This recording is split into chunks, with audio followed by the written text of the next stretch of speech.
Hola a todas y a todos, estamos en un nuevo Salud con Alma, nuestro Salud a todo Twitch de siempre.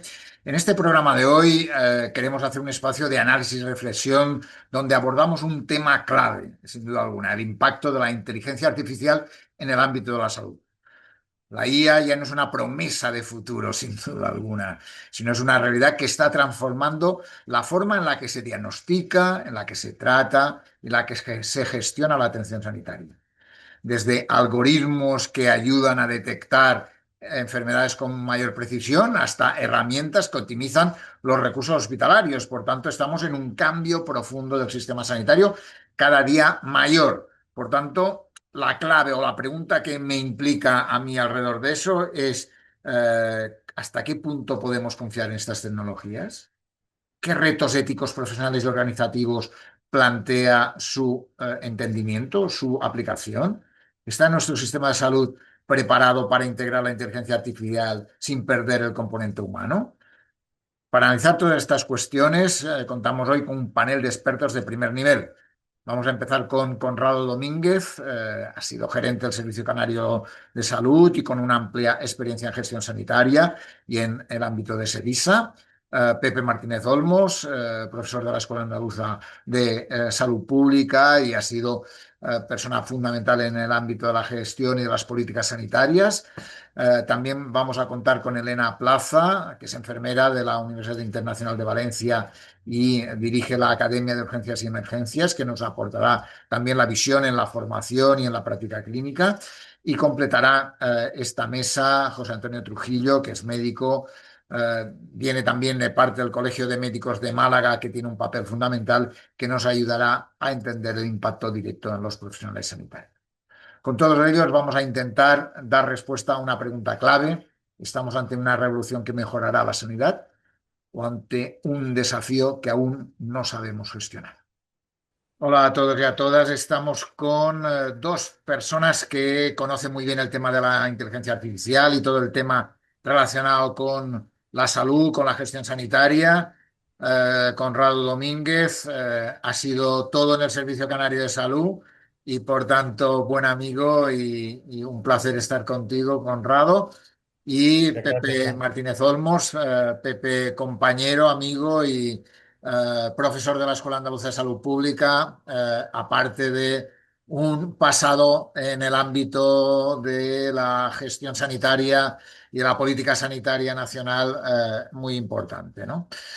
Me gustaría en primer lugar preguntaros cómo veis la implantación de la IA en el sector sanitario. ¿Creéis que hay un paso adelante adecuado? ¿Cómo lo veis? ¿Cuál es vuestra visión del tema? Si te parece, John, primero que nada agradecerte la posibilidad de estar contigo aquí, que siempre es un lujo y más acompañado por Pepe. Y un poco contestando a la pregunta que dice, yo creo que la inteligencia artificial está ya en el sistema sanitario.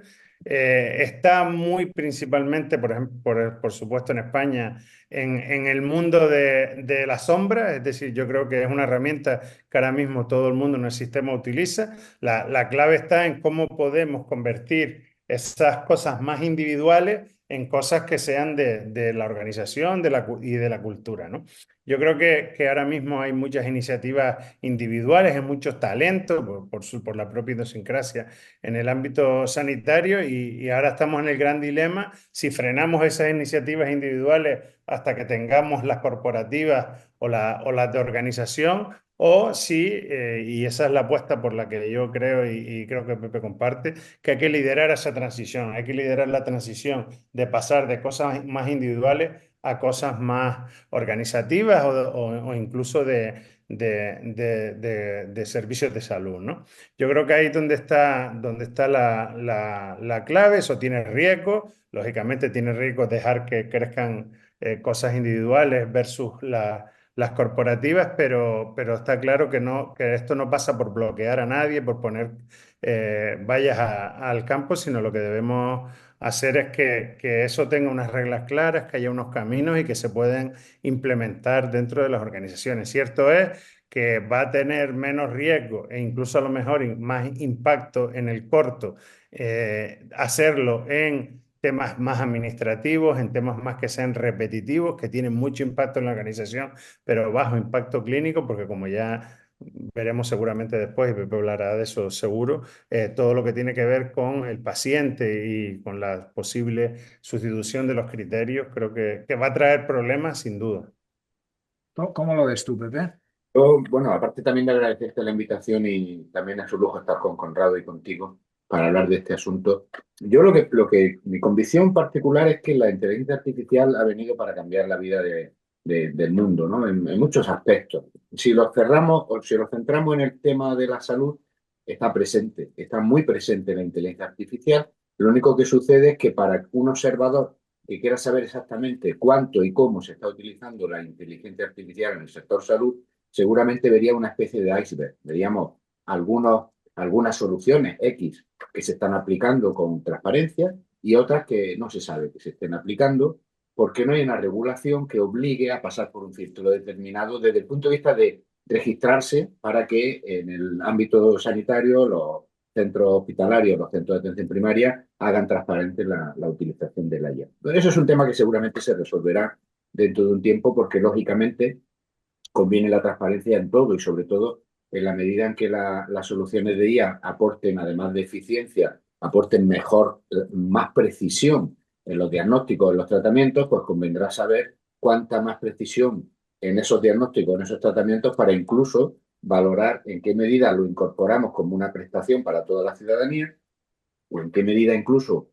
como sucede con los medicamentos, una solución de IA puede ser mejor que otra y esa transparencia nos ayudará a incorporarlo en la guía de práctica clínica, como cuando hablamos de un medicamento, que podemos saber que un medicamento es mejor que otro en determinados aspectos para la práctica clínica. Por lo tanto, el camino está abierto. Es relativamente novedosa la incorporación, pero está creciendo de manera exponencial y convendría trabajar por darle seguridad a la ciudadanía y darle seguridad a los profesionales de que estén utilizando herramientas de IA que tengan respaldo institucional, bien sea en el campo privado, por aquellas aseguradoras o compañías privadas que ofrecen asistencia sanitaria y que también le pueden dar respaldo a sus profesionales y seguridad a sus clientes, bien sea también en el campo público, donde yo creo que las instituciones tienen que dar esa seguridad a la ciudadanía y el respaldo también a los profesionales.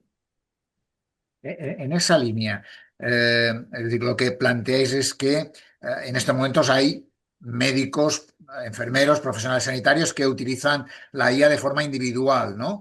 Eh, Hay que esperar que haya, es decir, que ese proceso va a ser más institucional que individual en poco tiempo, o habrá que desde el sector público y desde el sector sanitario en general generar o favorecer que lo que se hace individualmente sea más global. ¿Cómo va a ser ese proceso? ¿O cómo creéis que debe ser esa historia de pasar del uso individual a un uso más global que en algunas cosas ya se está implantando de alguna forma?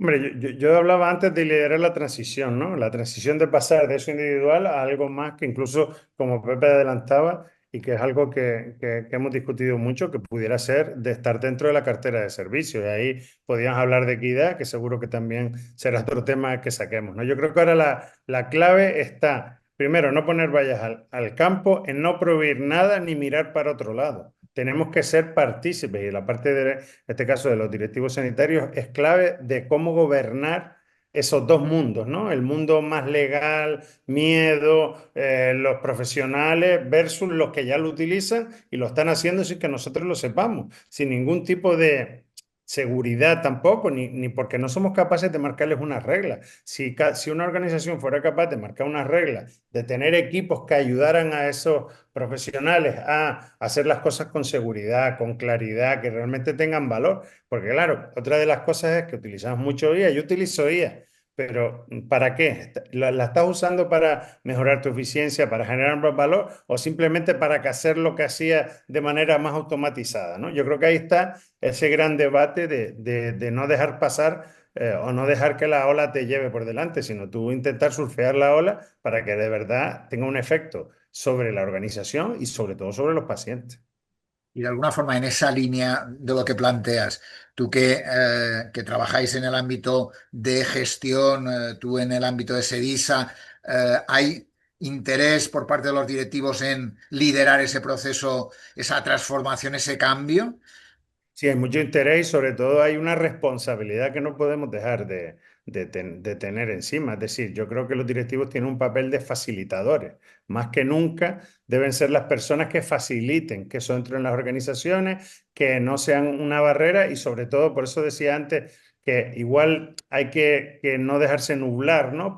Porque vaya a sustituir a los médicos y esas típicas cosas, sino pensar cómo tú puedes incluir en tu organización herramientas de inteligencia artificial que tengan mucho impacto en la organización y que tengan bajo riesgo clínico. Todo lo que tiene que ver con logística, recursos humanos o gestión del medicamento, todo lo que tiene que ver con la propia gestión de camas, gestión de la demanda, accesibilidad. Hay muchas cosas donde hay muchas herramientas que podrían hacer que las organizaciones fueran más eficientes, aportaran más valor, más allá del apoyo al diagnóstico clínico, que es básico, que hay que avanzar mucho en eso y que hay muchas cosas que se están haciendo, pero creo que falta ese tic que haga que nos quitemos el miedo y que digamos, oye, pues si ya tengo un oftalmólogo que está haciendo una herramienta, vamos a ayudarlo a que esa herramienta sea segura, sea realmente aporte valor y que después se pueda aplicar en todo el servicio, porque a lo mejor lo está haciendo un oftalmólogo solo y no el servicio, ¿no? Y en primera escala, ¿no?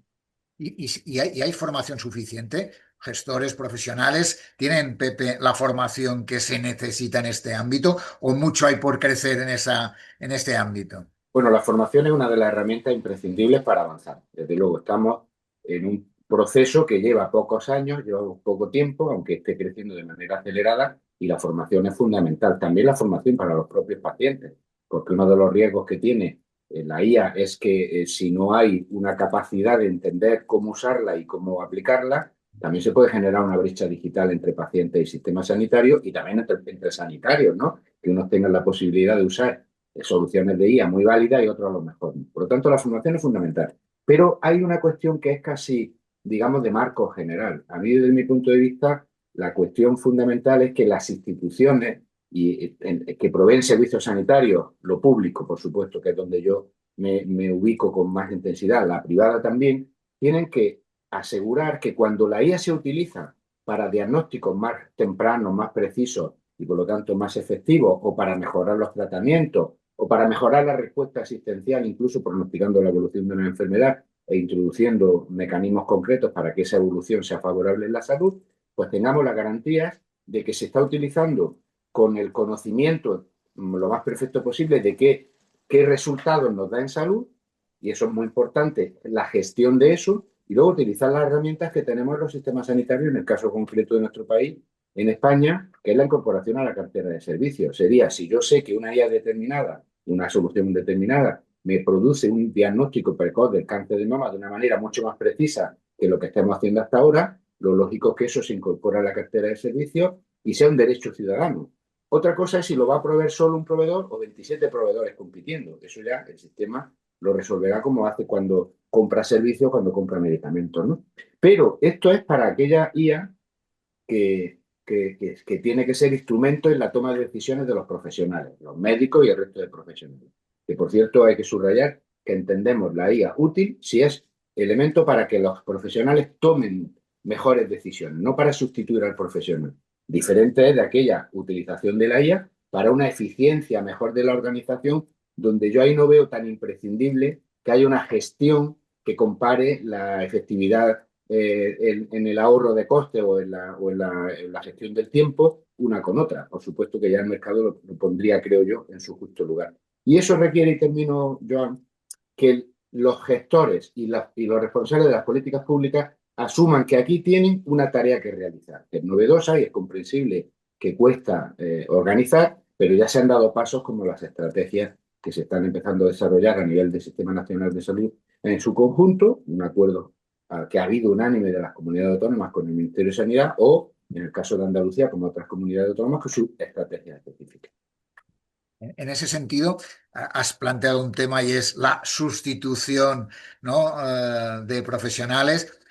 Hoy leía una noticia que decía la IA permitirá hacer diagnósticos médicos con vídeos de rostros en tan solo 5 años, ¿no? Alrededor de un proyecto que se hace en un hospital público, en este caso el Hospital del Mar de Barcelona.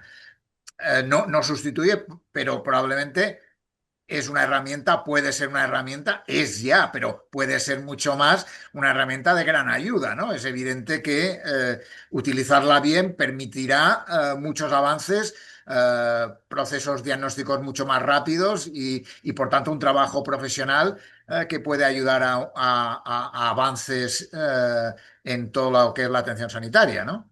El modelo en el que nos debemos de mover sería no literalmente ese titular de la IA va a hacer los diagnósticos con la fotografía, con la imagen de la cara del paciente, sino la IA podrá proponer posibles rutas diagnósticas que son los médicos los que tienen que, digamos, afirmarla o reafirmarla. Es como si diéramos 50 años hacia atrás y hoy tenemos imágenes que la máquina te puede decir, imaginemos una resonancia, probable tumor en no sé cuánto, probable, luego ya el médico decidirá concretamente.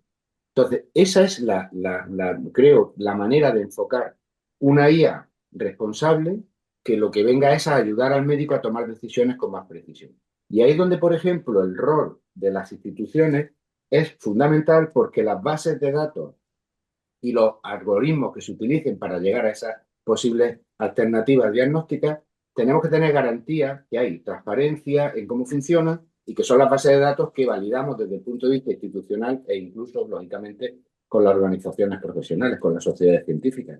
Esto por eso sí que requiere una intervención institucional para responsabilizar a la institución pública o a la privada de que estamos utilizando la IA de manera correcta como desde el punto de vista del arte, entre comillas, de la ciencia médica, se debe de hacer. Es que al Me gusta el final, matiz porque el matiz es fundamental, el matiz que has puesto a lo que yo decía. Yo he leído el titular de la noticia, ¿eh? Eh, Claro. ¿Qué es que decía? la clave, Joan, está siempre en la supervisión humana. Ten en cuenta que quien hace los algoritmos, quien determina que esto sea válido o no, tiene sesgo y siempre es un humano. Es decir, yo creo que la clave es que va a permitir, en este caso, por personalizarlo en los médicos, a diagnosticar más rápido, a anticiparse, a tener más información para hacerlo y a llegar donde a lo mejor la vista humana o el conocimiento humano no llega definitivamente. Pero al final será el facultativo el que tomará la última decisión, lo que lo va a hacer con mejores herramientas, herramientas más precisas y herramientas que se anticipan a lo que ahora existe. Gracias a la inteligencia artificial, pero al final siempre será el radiólogo, el oftalmólogo, el oncólogo quien dirá esto es lo que es y este es el tratamiento que tiene que llegar. Más allá de que incluso la guía le diagnostique y le proponga tratamiento. Pero al final siempre estará la mano humana. Y esa es nuestra salvación. La salvación de la implantación de la IA en salud es que siempre va a haber una supervisión humana. De alguna forma, en esa línea también hay cuestiones como todo lo que permite, y que habéis entrado, habéis comentado algo, todo el tema de la educación del paciente o el apoyo a lo que el paciente puede entender a partir de algún diagnóstico que le hagan o en el ámbito educativo del propio paciente, ¿no? Y probablemente ayudando a una toma de decisiones clínicas con una participación del paciente mayor, ¿no? Pero Bueno, eso está pasando ya. Los pacientes llegan muchas veces a la consulta y ya han mirado en el chat GPT con sus síntomas o con sus informes que ya tienen colgados en las plataformas donde pueden acceder a qué puede tener, qué no puede tener, cuál puede ser el tratamiento, cuál no. Y yo creo que aquí hay dos cuestiones importantes. Una es que siempre que hablamos de modelos centrados en el paciente, y ahora hablamos también de transformación, que no solo es tecnología, no solo es de la herramienta, no solo es poder tener un chat GPT. Es un problema al final de gobernanza, claro, de incentivos y de cómo y qué papel juegan los pacientes en nuestro sistema. Porque el paciente no se va a empoderar solo porque le des una herramienta, porque te dirijas con él con sistemas de inteligencia artificial. Va a ser realmente importante qué capacidad real tiene el paciente para entender, para decidir, para coordinarse con el sistema y para participar en el sistema. Y eso exige pues todo lo que tiene que ver con interoperabilidad, todo lo que tiene que ver con formación y todo lo que tiene que ver cómo el sistema es capaz de hacer que el paciente sea una parte del sistema y no sea algo aparte, ¿no? En esa línea, Joan y Conrado, lo que yo creo que resulta imprescindible es, y creo que se va a producir, una iniciativa de los pacientes por defender una inteligencia artificial ética, transparente y equitativa. Porque eso es lo que puede hacer que de alguna manera ganemos en garantías de seguridad para que el uso de la IA nos beneficie como ciudadanos, tanto a los profesionales como a los pacientes, porque somos parte de una sociedad, pero los pacientes tienen que tener aquí un rol importante, porque ahora mismo lo que está sucediendo, y esto pasa en todo el mundo, y esto no es una responsabilidad atribuible a los gobiernos actuales, lo que está sucediendo es que no hay garantías en términos legales, jurídicos, más allá de que evidentemente hay legislación que prohíbe el uso inadecuado de la información, eso está claro. Yo estoy hablando de garantías de transparencia para saber que la IA que se me esté aplicando a mí como paciente tiene todo el respaldo legal y científico de que es una IA que está bebiendo de las fuentes de datos adecuadas y que tiene una utilización de un algoritmo transparente que evita sesgos o que al menos se podría conocer para corregirlo. Esa garantía que, por ejemplo, hoy tenemos tanto los profesionales sanitarios como los pacientes, porque los medicamentos están acreditados por una agencia, sea la agencia europea, la FDA americana o la agencia nacional de España o de cualquier otro país, esa garantía no la tenemos con la IA. ¿Por qué? Pues porque es un elemento que ha comenzado hace poco tiempo y no tiene la misma regulación como los medicamentos hace 60 o 70 años no tenían la regulación que tiene hoy. Pero tendremos que caminar en esa dirección. Y el paciente puede ser, lo mismo que las sociedades científicas tienen aquí un papel importante y los gestores, puede ser un motor de cambio. De hecho, Conrado y yo, que lo sabemos porque trabajamos mucho en esto, las organizaciones de pacientes están trabajando ya en este caso con la autoridad del ministerio para colaborar en el desarrollo y en la puesta en marcha de la estrategia de IA del Sistema Nacional de Salud. Nosotros también estamos trabajando con SEDISA para que haya una colaboración con las administraciones, tanto el Ministerio de Sanidad como el Ministerio de Transformación Social y Digital, para precisamente que vayamos hacia una IA transparente, ética, equitativa y sostenible. Esto me parece un elemento a seguir impulsando, lo mismo que hay escuelas de pacientes para las patologías crónicas, ¿no? Que tú bien sabes como buen profesional del tema que eres, Joan. Es que al final la pregunta, Joan, es, ¿se puede permitir la ciudadanía que el sistema no utilice las mejores herramientas, las últimas, para ayudar a resolver su problema? Con todos los condicionantes que bien ponía Pepe de seguridad, eficiencia, equidad. Es decir, es que al final va a ser una demanda ciudadana el que el sistema sanitario utilice todas las herramientas que están a su disposición, porque si las tiene el paciente, ¿por qué no las tiene el sistema? Eso hay que ordenarlo, evidentemente, que es el gran problema asociado a la propia cultura de nuestras organizaciones y a la toma de decisiones desde un punto de vista quizás más político que gestor. Pero ¿qué va a pasar? Es que eso va a terminar pasando si no somos capaces de adelantarnos. En esa línea, probablemente todo no es un tema tecnológico, entiendo por lo que planteáis.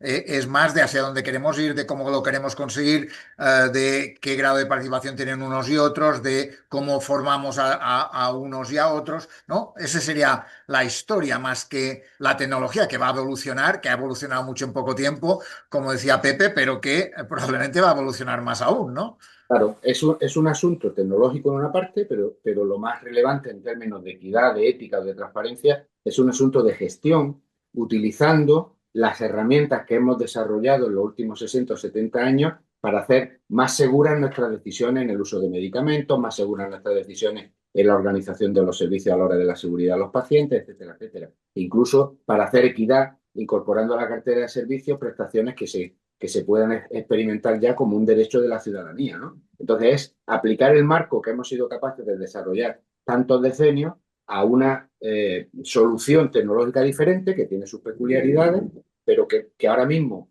la no regulación, que tiene también sus ventajas, evidentemente, nos lleva a que la situación sea un iceberg. Hace unos días vimos una noticia, hablando de noticias, de la publicación de un estudio en una revista científica del uso de la IA por parte de los médicos de atención primaria de la sociedad, hecho el estudio por la Sociedad Catalana de Medicina Familiar y Comunitaria. y la mayoría hablaban del ChatGPT como una de las posibles utilizaciones. Bueno, ¿eso es malo o bueno? No, simplemente la falta de regulación y la falta de transparencia nos hace que ni todos los profesionales ni todos los pacientes nos podamos beneficiar de las ventajas que eso aporta. Por lo tanto, es gestión y es también uso de evidencia científica con las metodologías de evaluación de tecnologías sanitarias que hemos sido capaces de desplegar para otras tecnologías que están ya en el sistema sanitario. Con el paso de los años la hemos ido incrementando. Es que yo creo que el tema tecnológico está más que resuelto, es decir, los avances tecnológicos, las grandes compañías que se dedican a esto, todo eso existe. Lo que nos tendríamos que preguntar como sistema es qué decisiones deben seguir siendo humanas, dónde el humano debe ser obligatorio que siempre participe y qué pasa cuando eso falla. ¿Quién tiene la responsabilidad cuando una herramienta de inteligencia artificial que está en un sistema no funciona? Porque al final la gran palanca que es las herramientas de inteligencia artificial nos deben servir para rediseñar los papeles que juega cada uno, la responsabilidad de los profesionales, la trazabilidad de los pacientes en el sistema, cómo se supervisa, pero sobre todo cómo se lidera todo ese proceso que va a tocar nuestra cultura e incluso nuestra arquitectura organizativa, porque al final lo que consiste o lo que deberíamos, y nosotros abogamos mucho por eso, es que la inteligencia artificial sea una palanca que transforme el sistema sanitario a hacer y a proponer más valor del que realmente hace, ¿no? Que el tema del valor, como sabes, es una cosa también que tiene su cosa, pero creo que esa es la clave. Es decir, si lo que vamos a hacer es poner tecnología, automatizar los procesos que hacemos mal, lo que vamos a seguir es engrandando un sistema que no es sostenible y sobre todo vamos a seguir haciendo cosas que deberían estar en una lista de no hacer. Nos tiene que servir para eso, para dejar de hacer las cosas que no aportan ningún tipo de valor. Y con estas herramientas es mucho más fácil incluso detectarlas, ¿no? ¿Y en qué áreas pensáis? ¿En el área diagnóstica, en el área de gestión de camas, en el área de las listas de espera, en la parte administrativa de los procesos asistenciales, en atención primaria? ¿Dónde creéis que la IA puede aportar mayor valor a corto plazo, entendiendo a corto plazo?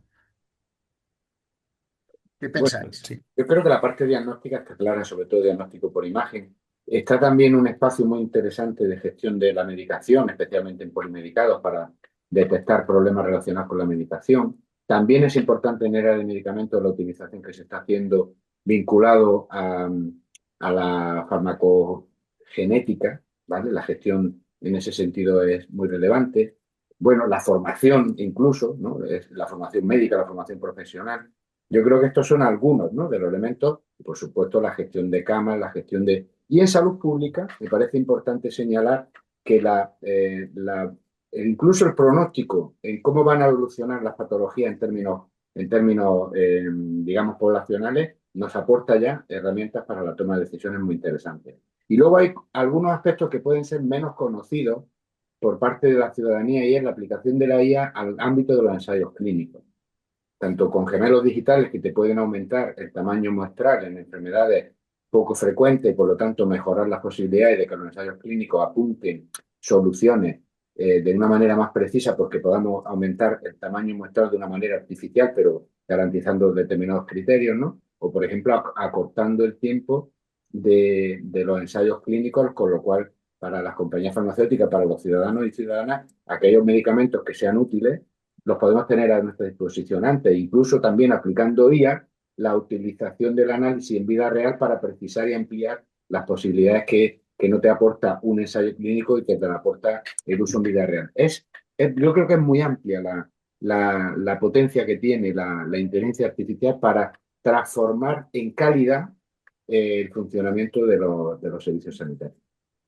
Y que de Yo alguna por forma empezar por el final, has planteado, perdona, Conrado, has planteado, por tanto, líneas en el ámbito de la investigación muy importantes que pueden ayudar, por ejemplo, en el ámbito de las enfermedades raras, de forma muy importante en un entorno donde el número de casos es pequeño y, por tanto, permite ampliar ese número de casos y facilitar tener tratamientos mucho más rápidos, ¿no? Luego, desde luego.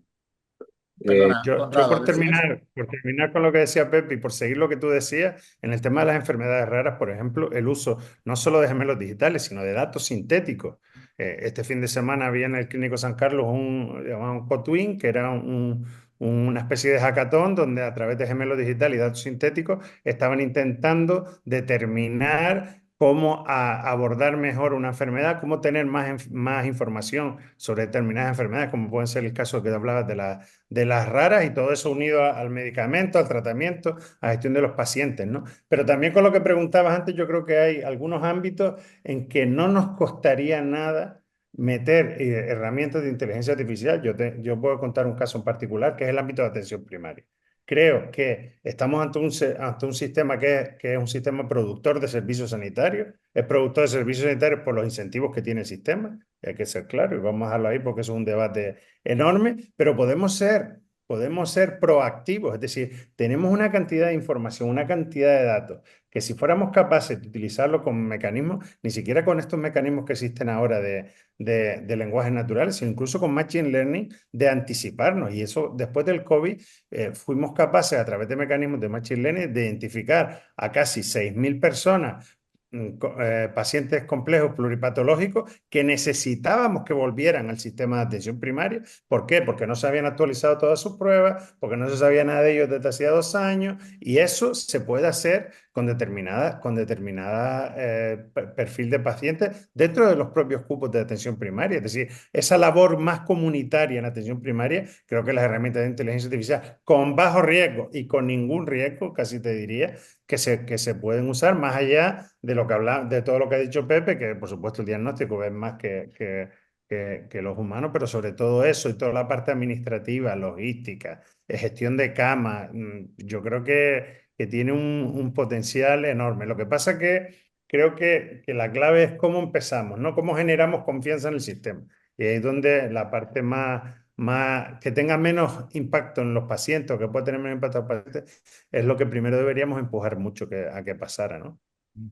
Y en el ámbito de la gestión sanitaria, ¿qué ejemplos tenemos de casos de éxito que permitan decir esto va mejor de lo que pensaba, esto va avanzando en buena línea, eso ayuda a que otros aprendan, ayuda a que la gente estimule el hacer un marco diferente que permita avanzar mucho más rápido?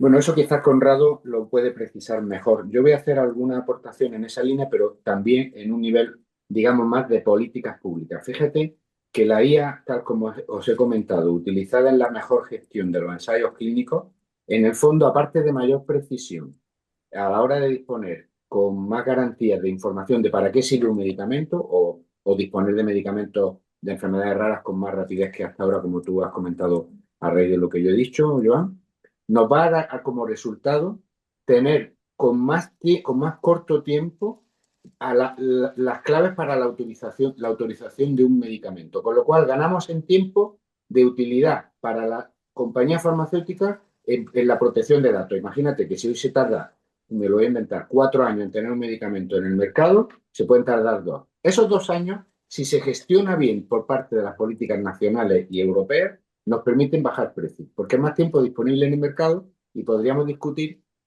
un precio diferente porque la propia tecnología permite tener más tiempo de protección de datos de la legalmente establecida en el mercado. Con lo cual, es una ganancia de eficiencia de un potencial tremendo.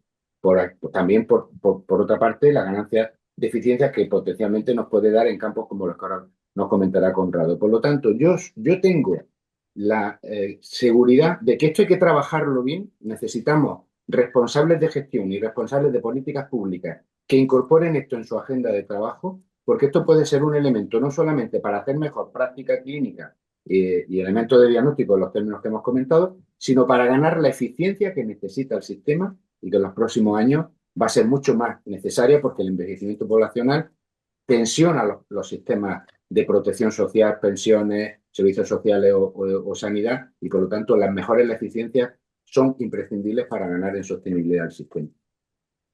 ¿Qué añadirías, Bueno, Conrado?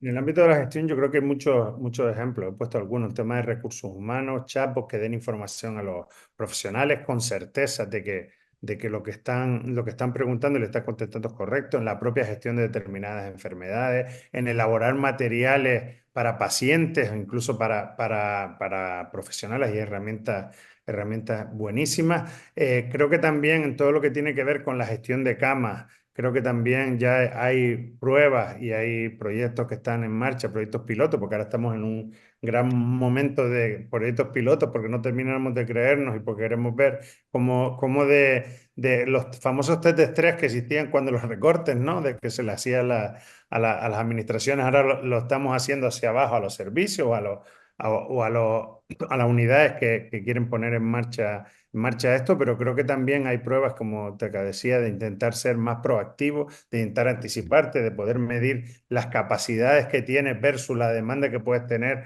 en base a un histórico. Nosotros hicimos algún ejemplo con el tema de listas de espera y era clarísimo el comportamiento en los meses año tras año, que tenía mucho que ver con los procesos de descanso de los profesionales y del sistema, ¿no? Es decir, en verano siempre la lista de espera, la lista de espera crecía. ¿Qué intentamos hacer para que no pasara eso? Intentar tener mucha actividad durante el verano, que es lo que hacía que mejoráramos la lista de espera, no otra cosa, ¿no? Y todo eso lo veíamos a través de modelos predictivos. Creo que el tema de los modelos predictivos que tiene bajo riesgo, el tema de los gemelos digitales, de unidades o servicios a la hora de toma de decisiones, pero sobre todo yo creo que hay una cosa importante, ¿no? Cuando hablaba Pepe de políticas públicas, ¿no? Creo que todo esto de la salud digital eh, ya debe ser casi como un imperativo de política pública. ¿Por qué? Porque no podemos definir las cosas, definir la cartera de servicios, definir unidades, tomar decisiones sin tener en cuenta que esto existe,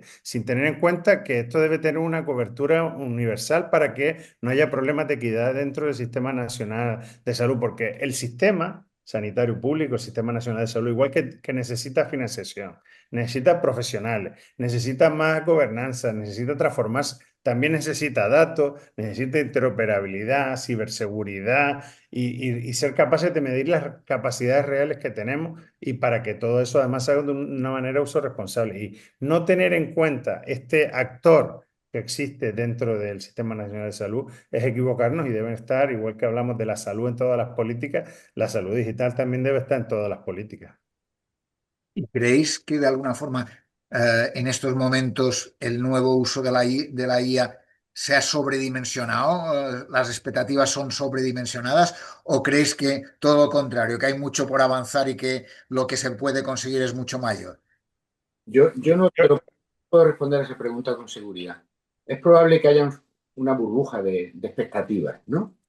Pero lo que yo al menos pienso es que es una de las transformaciones que potencialmente nos va a llevar a mejorar de una manera muy importante la calidad y la eficiencia en la sanidad.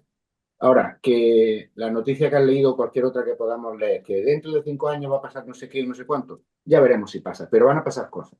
De alguna manera ya están pasando cosas. Hoy, si nosotros miráramos hace 10 años nada más cómo funcionan las consultas, eh, hoy comparado con hace 10 años, hoy están utilizando muchos médicos la inteligencia artificial. ¿Eso les está dando como consecuencia más precisión y más garantía de calidad? Probablemente sí, pero no estamos seguros. Cuando pongamos criterios de seguridad, estaremos entonces seguros y la transformación será tremenda, porque vamos a pasar de tener que confiar en un médico, en una enfermera o en un hospital sin saber exactamente cómo acreditar su formación a lo largo de los años, porque no tenemos como pacientes la garantía de saber que un médico es actualizado. Podemos pasar de esa situación a que alguien garantice, la institución, que hay una base de acceso a información con garantía de evidencia científica absolutamente actualizada, todo lo que está publicado. Por lo tanto, gana en potencial la capacidad de tomar decisiones de los médicos. Por lo tanto, yo sí creo que vamos a ver cosas muy radicalmente positivas. Pero también tenemos riesgos, claro que sí. Y tenemos sobre todo las necesidades de formación que antes comentábamos de los profesionales y de los pacientes. Ahora, yo le tengo mucha esperanza a que esto vaya a ser muy transformador en todo el globo terráqueo. Es decir, la sanidad va a ser diferente y las posibilidades incluso de dar asistencia sanitaria o respuestas asistenciales y de salud pública a países que hoy no tienen recursos los tradicionales de hospitales físicos o de médicos o de enfermeras, recursos humanos, personas, también se amplían. Por lo tanto, yo creo que vamos a ver cosas muy interesantes si el tiempo lo permite. Es decir, que Sí, por lo que dices puede ser una herramienta que ayude a mejorar la equidad, a disminuir las desigualdades. Entiendo. Si se utiliza bien, sí. Por eso estamos alertando de la importancia y de que es imprescindible que las políticas públicas metan este asunto en la agenda.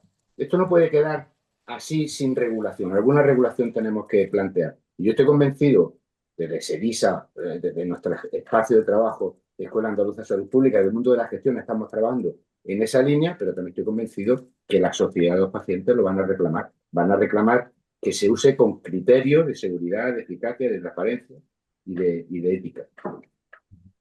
Hombre, Algo que hay un añadir. hype. Está claro, Joan, que hay un hype, es decir, hay un hype que ahora la inteligencia artificial es lo más moderno, lo más tecnológico que tenemos que usar, que si el ChatGPT, no, Gemini, Notebook, no, no era Cloud, porque Cloud, Anthropic hizo no sé qué, y eso existe, y es la realidad, es una efervescencia, lo que lo tenemos que aprovechar es a nuestro favor de como sistema sanitario, por todo lo que también Pepe ya decía, pero también para transformarlo, porque es evidente que tenemos un sistema nacional de salud que si no le ponemos cabeza es insostenible en el tiempo. Y ten en cuenta dos cosas. Uno, que el sistema sanitario es el mayor redistribuidor de renta y de equidad que tenemos los españoles. Nadie te pregunta cuando entras por una puerta de dónde vienes, quién eres, cuánto cobras, dónde trabajas, sino le resuelves el problema. Eso es importante. Y dos, tú imagínate, y esto es un ejemplo práctico y además real, que creo que Pepe también conoce, cómo se gestiona el código ictus y el código infarto en un determinado territorio de España. Lo están haciendo utilizando inteligencia artificial. Los resultados son brutales, brutales. Si eso funciona en ese territorio, ¿cómo no se va a usar eso en Baleares, en Canarias, en Asturias, en Andalucía, en Galicia? Es decir, tiene que haber un mecanismo para que esas cosas, y es una de las grandes batallas que compartimos Pepe y yo, que eso se pueda o meter en la cartera de servicio o se pueda exportar claramente a otros territorios. Y eso la IA nos va a ayudar. Yo creo que va a ser una fuente más de potenciar la equidad y de la humanización, porque creo que pese a los discursos de que una máquina te va a sustituir, lo que va a permitir es que de verdad tengas tiempo para dedicarlo al paciente. No sé si queréis añadir algo más a esta interesantísima conversación. Podríamos estar horas hablando del tema. Algo que queráis añadir que no haya salido y que os parezca importante que no olvidemos alrededor de todo el poder de la IA y la transformación del sistema. Yo creo que tenemos que seguir trabajando y pronto lo vamos a ver en la generación de observatorios que pongan en valor las experiencias de IA que sean útiles, buenas prácticas y poder copiarlas. Eso va a pasar y esta es una línea que también tenemos que desarrollar porque necesitamos aflorar el iceberg. Hoy hay una utilización de la IA que no somos capaces de ver porque no hay una regulación que obligue a que sea transparente la utilización de la IA. Entonces, no es que quienes lo hagan sin transparencia lo estén haciendo mal, es simplemente que no hay una obligación de ponerlo en un repositorio, en un lugar donde todos sepamos que se está utilizando y por lo tanto podamos aprovechar las buenas prácticas, ¿no? Yo creo que esta línea de observatorio de IA es una línea que se va a desarrollar. Yo lo Cierra, que, cierra tú, Conrado. sí, bueno, yo algunos tips, ¿no? En plan titular, ¿no? Yo creo que hay muchas cosas que debemos aprender todos y los gestores sanitarios en primer lugar. En un primer lugar es saber tener un criterio de priorización de la introducción de la inteligencia artificial en el ámbito de la salud, que el gobierno del dato es imprescindible para saber qué finalidad, qué acceso, qué riesgo corremos, qué responsabilidad tenemos. Tenemos que entrar a rediseñar todos los procesos asistenciales que tenemos dentro de las organizaciones y no asistenciales, también administrativos, nos debe ayudar a eso. Y creo que es importantísimo que seamos facilitadores y sobre todo ser capaces de liderar en esa incertidumbre que es tomar decisiones sin tener todo cerrado, todo perfecto. Creo que hay un punto también de valentía, ¿no? Para que esto de verdad entre en las organizaciones sanitarias y quienes tenemos la responsabilidad o quienes podemos tener la responsabilidad o quien tuvimos la responsabilidad, tenemos que tomar decisiones y porque eso genera mucha evidencia, incluso para saber que eso no hay que volver a hacerlo o para que otros sepan que eso no hay que volver a hacerlo, ¿no? Yo creo que eso es una cuestión importante y que esto va de liderazgo y cultura y no va de tecnología. Pues muchísimas gracias a los dos, Conrado Domínguez, Pepe Martínez Olmos. Un placer haberos tenido en este Salud con Alma dedicado a la IA y a todo lo que puede ayudarnos de cara al presente y sobre todo en un futuro prometedor. Y estamos con Elena Plaza. Elena es profesora de la Universidad Internacional de Valencia, es directora de la Academia de Urgencias y Emergencias y además es enfermera de profesión, ¿no? Una de las cosas que me gustaría preguntarte inicialmente, ¿en qué momento comenzaste a interesarte por el uso de la inteligencia artificial en la formación, en salud, en todo lo que representa este movimiento que cada vez es más potente y del cual cada vez hablamos más y más gente? ¿Cuándo surgió este interés, Elena? Pues a mí la tecnología me ha gustado siempre, siempre feliz con un ordenador, con internet. Y sí que es cierto que había oído cosas, sobre todo de la parte de las generativas, de los GPTs, en el podcast de Conectantes, decían cosas y yo decía, estos chicos están locos. Y no le hacía yo mucho caso al tema. Pero sí que es cierto que hubo un día en el que vi un post pues yo creo que fue en Twitter, en X, y vi cómo se podía generar una foto. Es que ese momento es el que cambió todo. A raíz de texto y dije, ¿esto qué es? Y a partir de ahí ya empecé a cotillear.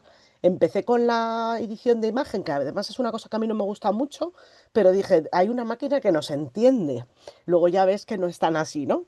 Y claro, de pasar a hacer imágenes ya vi que lo que generaba era texto. Entonces toda la tecnología a mí es que me gusta, pero fue desde octubre, noviembre del 2022. Yo no sé si lo de la imagen lo llegué a ver antes de que abrieran ChatGPT al público, puede ser.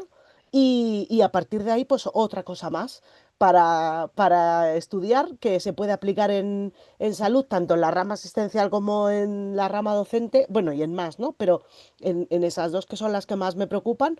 Y a partir de ahí empecé a investigar y aprender sola, autodidacta, como siempre. Poco en las dos líneas que hablamos, que has hablado, en la parte docente y la parte asistencial. Cuéntame en la parte docente qué te ha servido, qué sirve, para qué sirve la IA para mejorar la formación, para ayudar a que esta formación sea más rápida, que pueda ayudar más y mejor a los profesionales. ¿En qué te ha ayudado? Pues si le pones a estas herramientas en qué nos puede ayudar, siempre nos dice lo mismo. En gestión en la parte asistencial, gestión de agendas, automatización de procesos, pero luego te vas a la vida real y no es tan así. Y aquí pasa lo mismo. Tú le dices en qué me puedes ayudar y ya pues te habla de la automatización de la corrección y todo eso. Y al final a mí es una de las cosas que menos me gusta. Sí que es cierto que te puede quitar carga de trabajo, pero a mí lo que me está ayudando es a intentar explicar las cosas mejor. Puedo poner una diapositiva, leerla yo, ponerles un vídeo, que es lo que hasta ahí llegábamos, y ahora yo ya lo que me estoy haciendo es crear aplicaciones interactivas. Pues si tengo que explicar, yo qué sé, la presión arterial media, un concepto, pues me hago una aplicación que tardo un minutito y la integro dentro de mis explicaciones. Ese es uno de los usos que más lo estoy usando yo. No es que me haya cambiado la vida, de hecho da más trabajo, pero bueno, creo que ver cómo se mueven las cosas, el punto de la tensión que sube, que baja, pues es muchísimo mejor al final que escribiéndolo o explicándolo yo. Y luego estoy también creando aplicaciones que surgen de problemas. Si veo que todos los estudiantes tienen problema con la pregunta de investigación pico, pues intento crear un asistente que les ayude. Por ejemplo, el diagrama de flujo prisma de las revisiones sistemáticas que se desconfigura, se les mueven los cuadros, pasan más tiempo en el TFM configurando eso que haciendo el propio cuadro este de prisma. Pues he creado una aplicación que tú le metes los datos, los que vas eliminando, títulos, artículos duplicados, y te hace la imagen sola. Entonces me estoy metiendo mucho en este mundo de crear aplicaciones a medida en base a problemas, porque para la parte de corrección falla. Es decir, que aún tiene mucho que aprender. Pero de alguna forma, ¿cómo es recibido por parte de los profesionales a quienes formas, hay mucho interés, seguro que en estos momentos hay mucho interés en aprender, pero ¿cómo es la receptividad de los profesionales? Incluso, y te diría, ¿y cuáles son las reticencias que genera herramientas de este tipo? Pues todos tienen miedo. De hecho, yo hay veces que estoy dando formaciones de este tema y digo, esto da miedo, porque ya estamos en un punto en el que cogen tu ordenador y manejan todo solo, si le dan los permisos, claro. Entonces hay un poquito de miedo, pero sí que es importante explicarles qué es esto, ¿no? Que no es solo esta parte de la IA generativa, que es la que más me gusta a mí, sino que tenemos una parte en salud muy importante a la hora de analizar datos.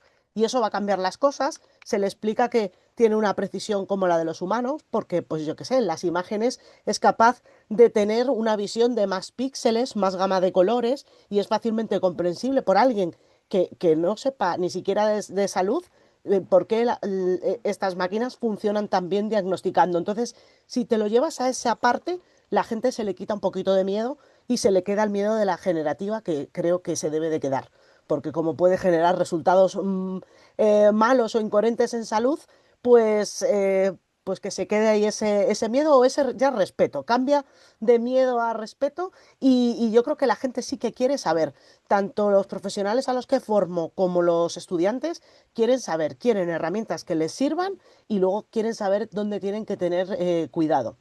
Hay yo creo que sí que hay una solicitud o demanda de formación.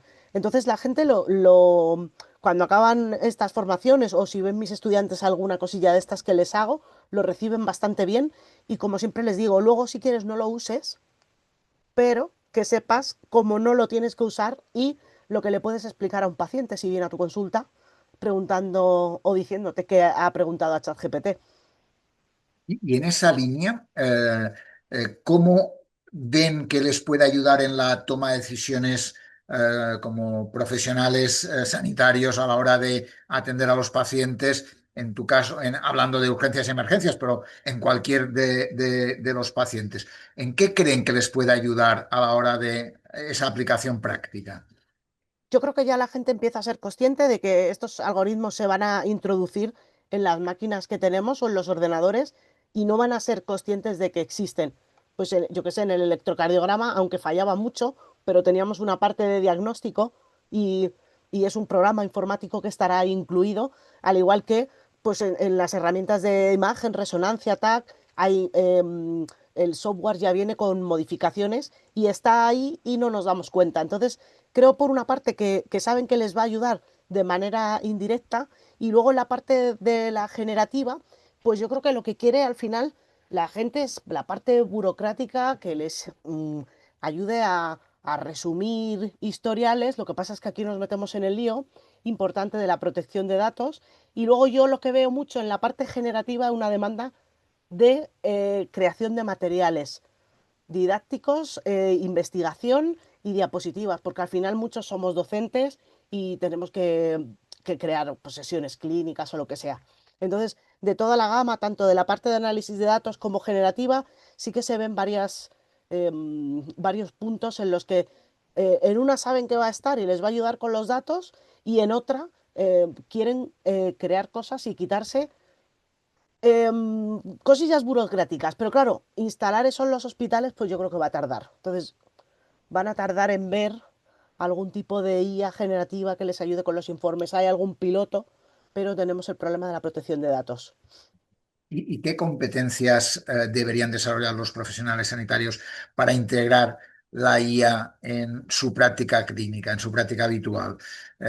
Tú dices que por un lado todo el mundo espera que le quiten temas burocráticos, temas administrativos que muchas veces quitan una parte de tiempo importante, que es verdad que todo el tema generación de materiales educativos para la docencia, hay muchos elementos facilitadores, pero ¿qué competencias deberían desarrollarse?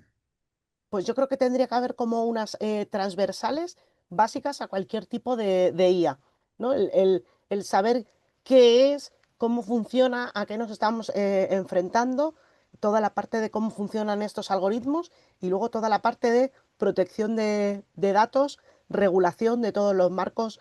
Pues yo qué sé, hay gente que quiere hacer ya algún prototipo, que sepan que tiene que pasar un marcado CE, que eso no es fácil. Tendría que haber una especie de base de toda la IA en general, de adquirir competencias. Y, y luego en la parte de la generativa, sobre todo esa, la parte de protección de datos y el saber constantemente que nos puede estar mintiendo y que puede fallar. Y en la otra parte, en la de la analítica, ya nos metemos en competencias un poquito más, si quieren seguir aprendiendo, más serias, como digo yo. Hay que aprender el tema de Big Data, cómo se manejan los datos, aparte de la protección de datos. Entonces, ahí en la parte de investigación, que yo le animo a todo el mundo a que la estudie, la primera me lo tengo que estudiar yo, pero es muy bonito porque al final les puede ayudar en investigación, pero hace falta adquirir unas competencias que no son fáciles, que son al final de formación de máster, como les digo yo. Tenéis, como digo, buscaros un máster o algo porque meterte en el tema de protección perdón, de Big Data e investigación con análisis de datos es algo complejo, no se enseña en un cursito corto. Y un poco estás planteando una cuestión, por lo que entiendo, una cuestión ética de toda la utilización de la IA, ¿no? Has dicho, por un lado, todo el ámbito del Big Data, de cómo se puede utilizar. Has hablado de los ámbitos de utilización de la información que sacamos de ello. Por ahí, ¿crees que se podría mejorar? ¿Hay mucho que aprender en ese campo? Yo creo que la mayoría de los sanitarios, espero no generalizar mucho y a mal, pero tenemos muy poco conocimiento por de esta parte de los datos. El que investiga se interesa un poquito más, ya sabemos que no investigamos todos, entonces pues falta ahí un poco de conocimiento en este campo de los datos. Repíteme la pregunta, que, No, se- que decía iba a un poco continuar. todo el ámbito ético, ¿no? Que básicamente ese sería un poco un elemento que tú has planteado como de alguna forma, qué dilemas éticos plantea el uso de la IA, ¿no? Que sería una pregunta un poco más genérica que la que te había hecho, ¿no? Pues ahí todos los datos que introduzcamos tienen que estar anonimizados. Pero claro, la gente se cree que anonimizar es quitar el nombre del paciente y bueno, el que sepa de datos sabe que es un poquito más complejo. Si vamos introduciendo los datos de nuestras investigaciones en IAs que no están protegidas por los datos de Europa, eh, porque luego se pueden hacer este tipo de investigaciones con aplicaciones en local, en nuestro ordenador. Entonces, hay que tener cuidado porque mucha gente no sabe que ChatGPT, Cloud, como se diga, y compañía al final son empresas que estamos pasándole los datos. No pasan salud solo. El otro día veía como un abogado decía, ¿cómo habéis metido la declaración del borrador de Hacienda en la IA? Porque la gente no sabe. Entonces, como te decía, primera competencia, saber qué es esto y todo el tema de la protección de datos es fundamental, incluso para los pacientes también, que entiendan que no deberían de meter sus analíticas. Nos va a decir el resultado, pero ya estamos metiendo ahí un nombre, un número de historia. Nunca sabemos, porque es una tecnología muy nueva, dónde va a terminar. Un poco, ya que hablas de los pacientes, ¿de qué manera crees que la IA puede mejorar la atención y la seguridad del paciente? Hablas de cuidado con poner determinados datos, poner determinadas analíticas para intentar saber qué me pasa o qué me deja de pasar. Por tanto, elemento fundamental de la ética en la utilización de las herramientas de IA. Pero dicho de otra manera, ¿puede mejorar la atención y la seguridad del paciente al mismo tiempo? Yo creo que sí, en el momento en el que tengamos que ya existen cualquier algoritmo que detecte, siempre pongo el mismo ejemplo, pero que es un poco como de lo mío, que detecte que me va a dar una arritmia en 6 horas, porque el algoritmo de IA está dentro del monitor que tengo en la UCI, pues es evidente que me va a beneficiar. Si saben que me va a dar insuficiencia cardíaca dentro de un año, pues está claro que me va a beneficiar. Por tanto, yo creo que toda esta IA que analiza datos y que va a mejorar al predecir lo que nos va a pasar, eh, esa medicina predictiva, ¿no? Que van a poder ayudarnos antes de que ocurra, es evidente que le va a favorecer al paciente. Lo tengo claro que esto ha cambiado absolutamente todo. Y bueno, iremos viendo a lo largo de los años qué es lo que pasa, porque ya os digo que no es solo vamos a gestionar camas o vamos a meter aquí test si somos profes para que nos haga los test, sino que yo creo que la clave está ahí en esa IA en la que nos debemos un poco de especializar y por lo menos eso, saber que existe, que tiene sus cosas malas, los sesgos de los datos y todo eso, pero bueno, yo creo que, y el que posiblemente que dicen de las cajas negras, que no les sepamos explicar al paciente por qué la IA ha llegado a esta conclusión, pero bueno, si podemos conseguir prevenir enfermedades, creo que va a ser importante. Lo que se está viendo ahora son pequeñas aportaciones de pues, aplicaciones que llaman por teléfono, intentan detectar a los pacientes que tengan más riesgo de alarma con monitorización de datos o en los wearables que lleven, pero yo creo que llegaremos a incluir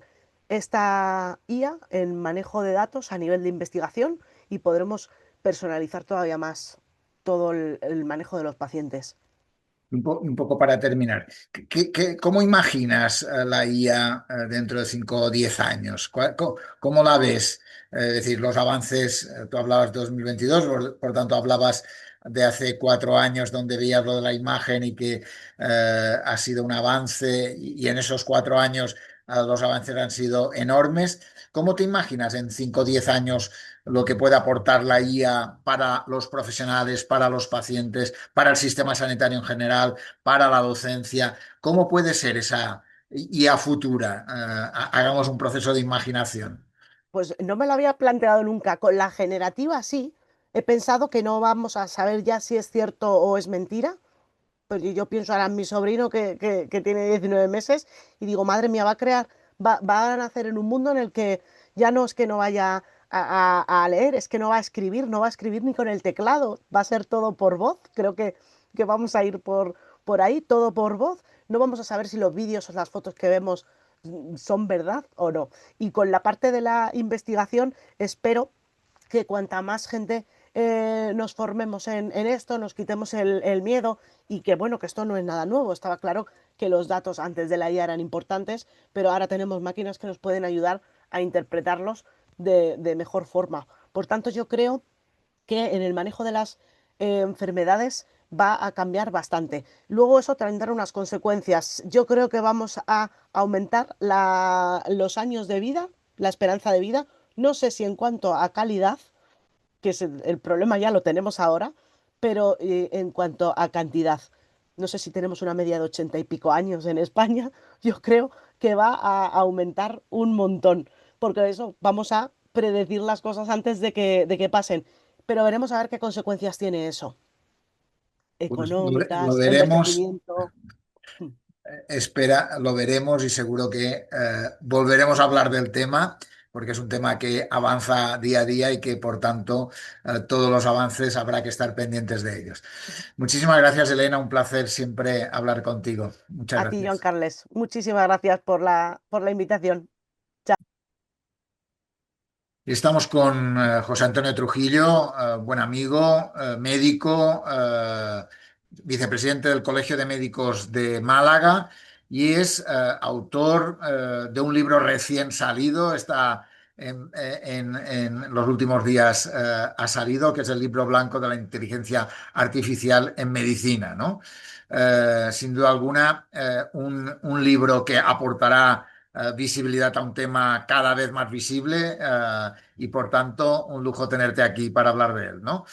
Un poco me gustaría en primer lugar, José Antonio, hablar de la inteligencia artificial en estos momentos está en todas partes, ¿no? Cada vez hablamos más de ella, ¿no? Pero tú adviertes a veces que hay más ruido que análisis real, ¿no?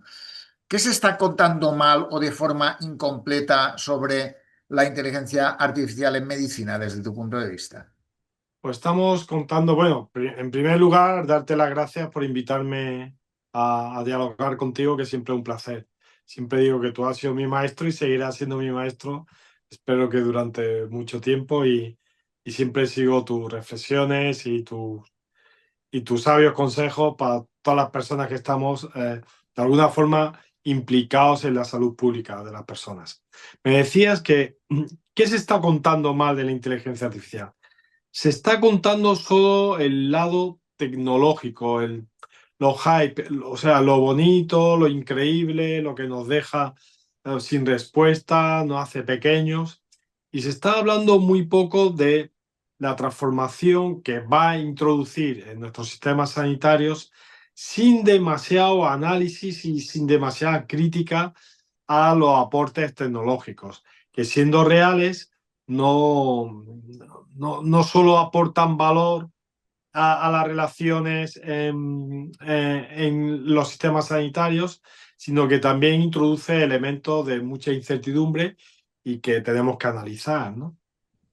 De alguna forma tú hablas por un lado, hablas de que este libro blanco viene a ordenar el debate, ¿no? De alguna forma, ¿no? Permite ordenar el debate, ¿no? ¿Cuáles crees que son los principales riesgos de no tener ese marco riguroso en el sistema sanitario? Pues Joan Carles, en primer lugar, independientemente de marcos regulatorios legales, que luego podemos hablar sobre ellos, y aquí en Europa tenemos uno, ¿no?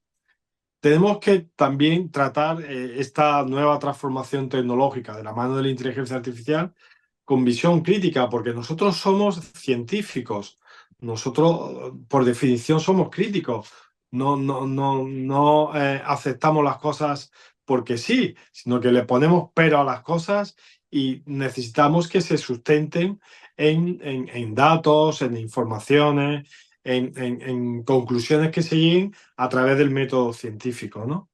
Entonces, ocurre que mucha gente está opinando sobre inteligencia artificial utilizando la herramienta de inteligencia artificial, ¿no?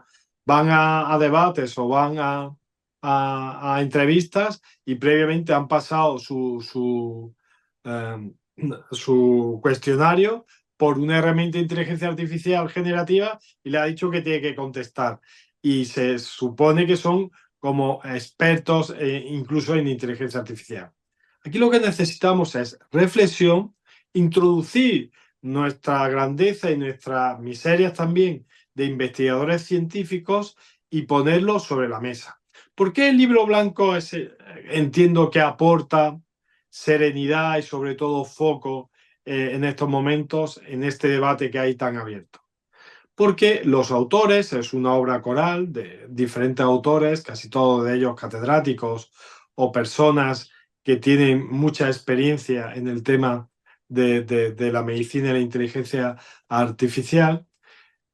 He querido tratarlo, nuestra idea era que el libro blanco fuera un libro al uso científico, donde se argumentara a propósito de unos presupuestos en los que uno trabaja en cada uno de los capítulos, pero con el método científico, con bibliografía, dejando dudas donde hay dudas actualmente y abriendo nuevas puertas donde posiblemente, previsiblemente, se vaya a desarrollar la inteligencia artificial. Y luego señalando como áreas de grises que necesariamente tendremos que poner el foco con más conocimiento. Yo lo que invito a las personas que están preocupadas realmente de la inteligencia artificial y su peso y su transformación en la sanidad, en la medicina, es que hay que pensar previamente, o sea, no hay que aceptar los presupuestos y hay que concitar toda la materia gris que podamos y toda nuestra experiencia para ver cómo hacemos que aterrice de una forma lo mejor posible la inteligencia artificial en nuestros sistemas sanitarios, ¿no? Me gustaría que te metieras ahora, no como autor del libro, sino como médico que Sí. haces práctica clínica y que por tanto ves diariamente las posibilidades, ¿no?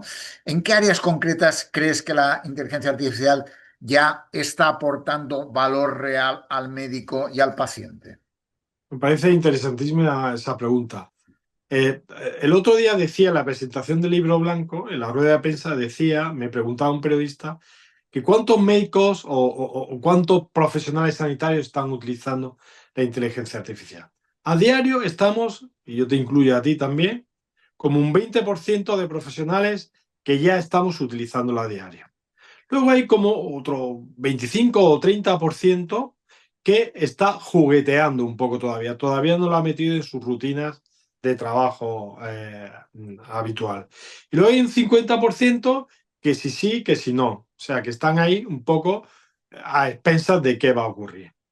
¿En qué nos está aportando valor ya real al 20% eso que lo utilizamos a diario?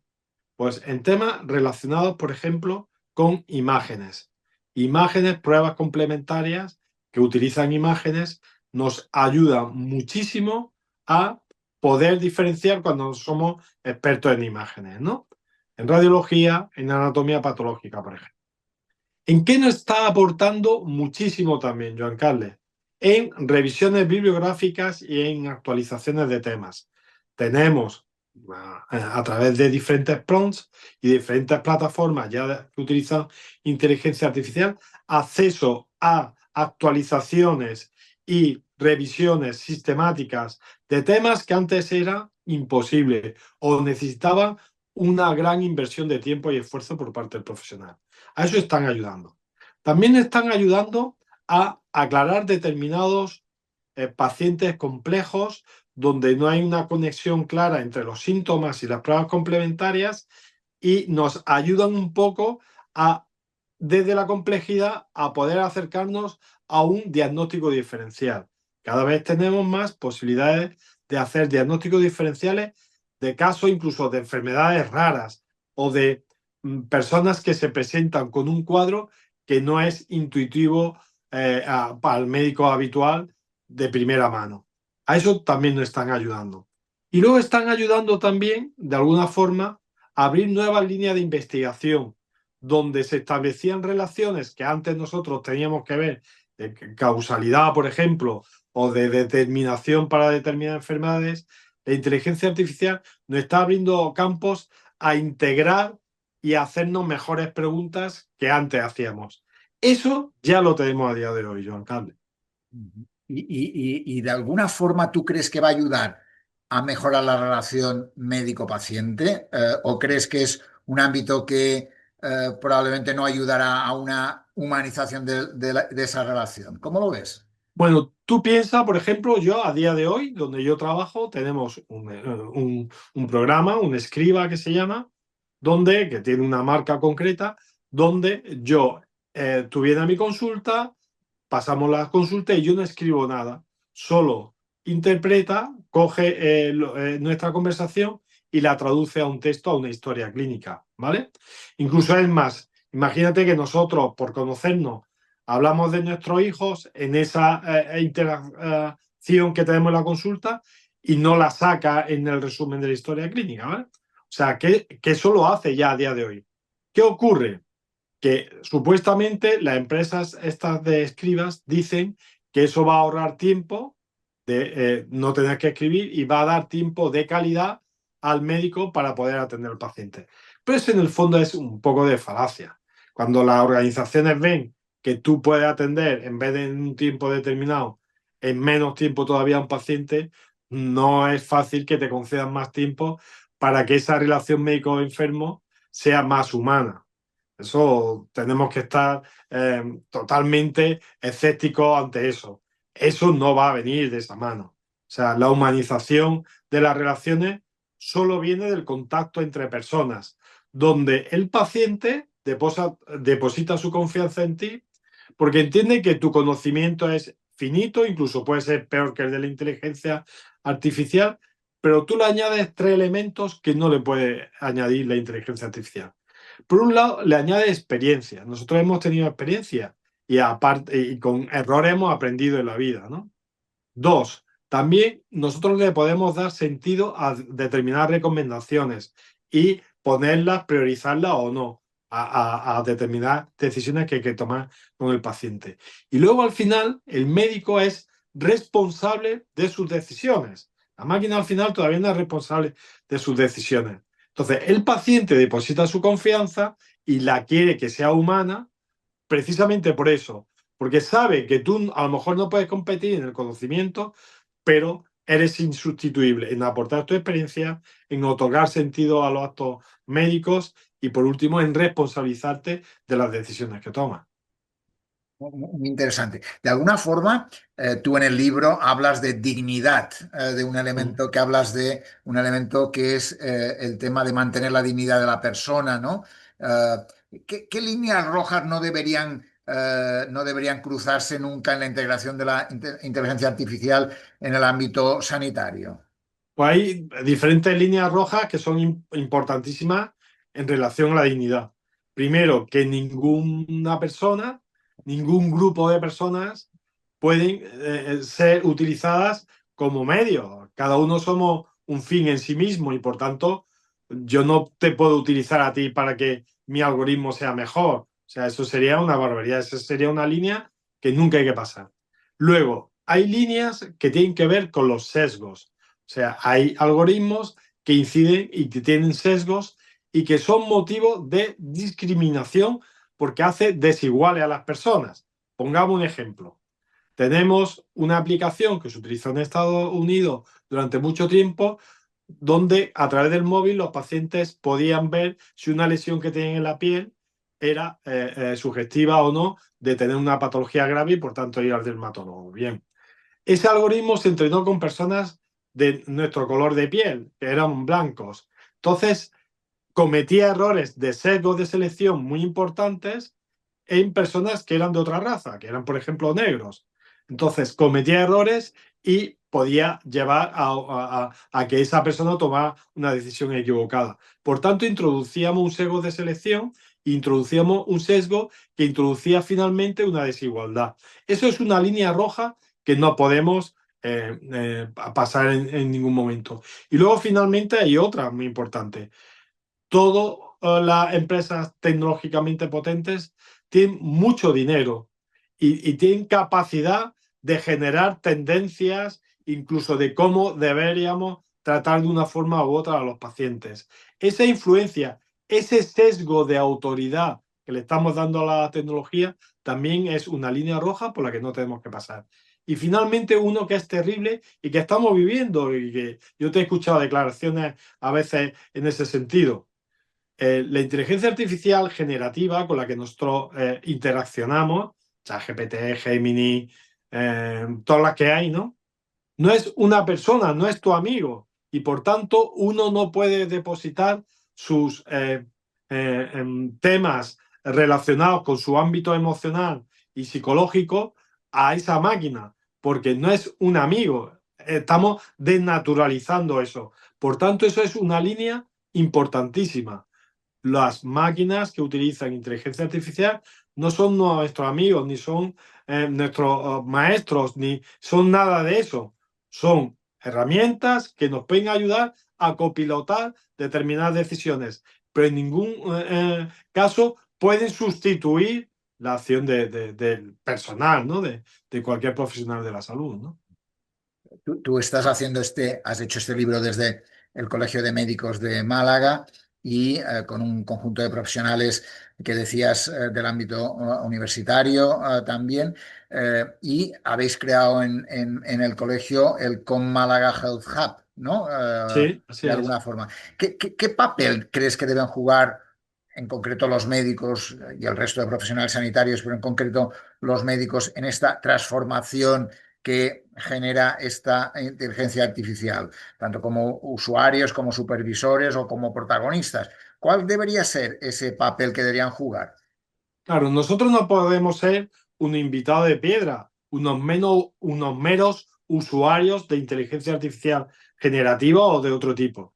Nosotros tenemos que ser protagonistas. Y para ser protagonistas tenemos que poner el foco en lo que somos buenos, que somos científicos, que utilizamos el método científico para bien y para mal, para criticar y para poner salvedades a determinada ciencia que nos quieren introducir. Eso por un lado. Luego, siempre nuestro lado humanista de tener la empatía suficiente, de sabernos ponernos en el lugar de la persona que está sufriendo, del paciente en concreto, eso es importantísimo, y luego de generar conocimiento no meramente técnico. Nosotros, como médicos, muy pocos van a ser así, o como colectivos o instituciones como el Colegio Médico, no vamos a tener la capacidad de ser protagonistas en lo tecnológico, pero sí vamos a poder influir sobre eso. ¿Por qué? Porque nosotros tenemos que poner las salvaguardas que necesariamente se necesitan en este tipo de introducción de tecnologías que revolucionan totalmente nuestras relaciones. Te voy a poner un ejemplo, Joan Carles. Tú recordarás que hubo un momento que biológicamente se dio la posibilidad de clonar seres vivos. Y todos nos acordamos de clonar a la oveja Dolly aquella, ¿no? Bien, hubo una posibilidad científica de hacer eso, pero gracias a la crítica y al pensamiento gris, que digo yo, a la materia gris, de un montón de profesionales que dijeron que todo lo que tecnológicamente se puede hacer o científicamente se puede hacer no necesariamente debe hacerse, no se clonaron personas, que técnicamente se había podido llegar al momento donde se pudieran clonar personas. Por ahora nosotros estamos en esta tesitura. Nosotros estamos por detrás de las grandes tecnológicas, no nos están invitando a participar en sus procesos de construcción de los algoritmos, pero sí van a necesitar que para que nosotros lo utilicemos, que haya determinadas salvaguardas que digamos estas líneas rojas no se pueden pasar. Y esa es nuestra labor, ¿eh? Y esta es una labor que hay que reforzar y que tu libro, este libro que habla sobre el libro blanco de la inteligencia artificial en medicina y que habéis publicado en el Colegio de Médicos que tú lideras con un grupo de profesionales, sin duda alguna ayuda para esclarecer, para centrar, para ayudar a que ese debate no nos perdamos en él y que por tanto ayude a mejorar esa atención sanitaria, esa calidad de la atención y esa relación profesional sanitario-paciente, médico-paciente tan importante en nuestro sistema sanitario. Te agradezco muchísimo, José Antonio, que hayas estado aquí con nosotros. Un placer, un lujo tenerte y muchas gracias siempre por estar aquí cuando te llamamos. Gracias. Muchas gracias, Joan Carles, siempre, y seguro que seguiremos encontrándonos en este camino. Seguro. Seguro. Muchas gracias. Sí. Y llegamos al final de este programa sobre inteligencia artificial y salud, en el que hemos comprobado que más allá de la tecnología, el verdadero reto está cómo integrar de forma ética y eficaz y centrar en las personas lo que es la inteligencia artificial. Hemos visto que puede ser una gran aliada para mejorar diagnósticos, optimizar recursos, hacer investigaciones más rápidas, avanzar en medicina personalizada, pero también hay dudas y hay temas que hay que aclarar a lo largo del tiempo. Sin duda alguna, tenemos un campo por delante para poder desarrollarlo y avanzar. Agradezco a nuestros invitados que hayan estado en este programa y agradezco también el trabajo de los técnicos de Granada Digital, en concreto todo el grupo que trabaja en el ámbito tecnológico del programa. Gracias por estar ahí. La semana que viene mucho más. Hablaremos probablemente de trabajo social y salud, después de avanzar en un trabajo de futuro del sistema sanitario y la inteligencia artificial. Gracias a todos por acompañarnos y hasta el próximo programa. Buenas noches a todos.